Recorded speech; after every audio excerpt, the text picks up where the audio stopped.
வட நாகேஸ்வர திருக்கோயில் என்று அழைக்கப்படும் நாகதோஷம் நீக்கும் சக்தி வாய்ந்த சிவன் கோயிலை பத்தி தான் பார்க்க போறோம். இந்த ஆலயமானது காஞ்சிபுரம் மாவட்டம் குன்றத்தூரில் இந்த நாகேஸ்வர திருக்கோயில் அமைந்துள்ளது. பழமை வாய்ந்த இந்த ஆலயத்தில் உள்ள மூலவரை பிரதிஷ்டை செய்தவர் பெரிய புராணத்தை எழுதிய சேக்கிலார் ஆவார். ஒருமுறை சேக்கிலார் கும்பகோணம் அருகில் உள்ள திருநாகேஸ்வரம் சென்றார். அங்கு ராகு பரிகார தலமான நாகேஸ்வரரை வழிபட்டார். அதன் பிறகு சேக்கிலாருக்கு நாகேஸ்வர சுவாமியின் மீது அதிக அன்பு ஏற்பட்டு அந்த இறைவனை தினமும் தரிசிக்க விரும்பினார். தினம் கும்பகோணம் செல்ல முடியாது என்பதால் தனது ஊரிலேயே கோயிலை கட்ட வேண்டும் என விருப்பப்பட்டார்.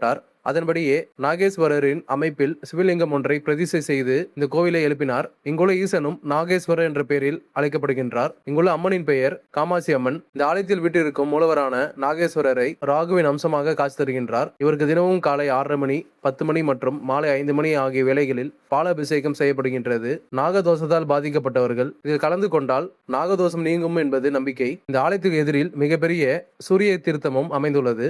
நீங்களும் வாய்ப்பு கிடைக்கும் போது நேரில் சென்று தரிசனம் செய்யுங்கள். மீண்டும் இது போல அற்புதமான ஆலயத்தில் சந்திக்கலாம். இது போல டெம்பிள்ஸ் பத்தி வீடியோஸ் பார்க்க என் சேனலை ஃபாலோ பண்ணிக்கோங்க.